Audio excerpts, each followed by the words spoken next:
ஆதவர்ஜுனா தான் என்னை அதிமுக கூட்டணிக்கு வாங்கினார், துணை முதலமைச்சராகிறேன்னு. அதுக்கு என்ன பண்ணுறது? திரையுலகில் கேளிக்கை வரி 8% 4% குறைக்கப்பட்டிருக்கு.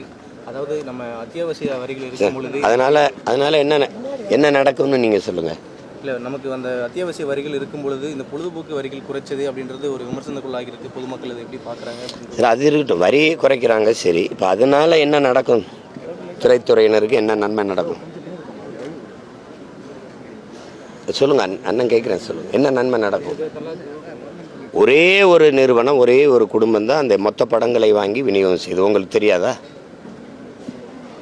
முன்னாடி இருந்த மாதிரி திரையுலகம் இருக்குதா? யாராவது சொல்லுங்கள். யாராவது ஒரு திரைக்கலைஞரே அல்லது விநியோகஸ்தர்னு ஒரு குடும்பம் இருந்துச்சு. அப்படி இருக்கா? அவங்க நினைக்கிறது தான் படம் வெளியாகும், அவங்க நினைக்காத படம் வராது. அவங்க அது மாதிரி தான் இருக்குது. அப்போ இந்த கேளிக்கை வரி யாருக்காக குறைச்சிக்கிறாங்கன்னு நீங்கள் சொல்லுங்கள். சொல்லுங்கள். தயாரிப்பாளர் சங்கமும் கமலஹாசன் அவர்களும் மேடையில் கோரிக்கை வைத்தது காரணமாக தான் குறைக்கப்பட்டது. இந்த கோரிக்கை இப்போ சொல்கிறீங்க. இப்போ இதுக்கு முன்னாடி யாருமே கோரிக்கை வைக்கலையா?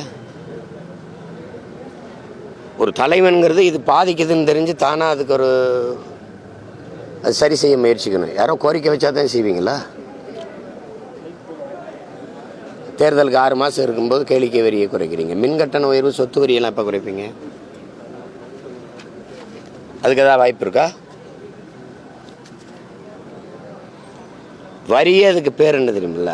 கேளிக்கை வரி தான் அந்த வரிக்கு பேரே. இதனால் திரையுலகத்தை வாழ வச்சுருவாங்களா? அப்படி அவங்களுக்கு வருகிற வருவாய் தான் அது. வேறு யார் அதில் வாழ போகிறது? எத்தனை படங்கள் வெளியில் நிற்குது, எத்தனை படங்களுக்கு திரையரங்குகள் கிடைக்காம மூச்சு திணறுது. பல தயாரிப்பாளர்கள் என்ன செய்யறதுன்னு தெரியாமல் விலகி போயிட்டாங்க. எந்த படம் யார் தயாரித்தாலும் நாங்கள் வெளியிட்டா தான் திரையரங்கு கிடைக்கும், இல்லைன்னா நாங்களே தயாரிப்போம். எங்கள் படத்தில் எங்கள் நிறுவனத்தில் நடித்தா தான் அது திரையரங்குக்கு போகும். அப்படிங்கிற நிலை இருக்குதா இல்லையா? அதை மட்டும் சொல்லுங்கள்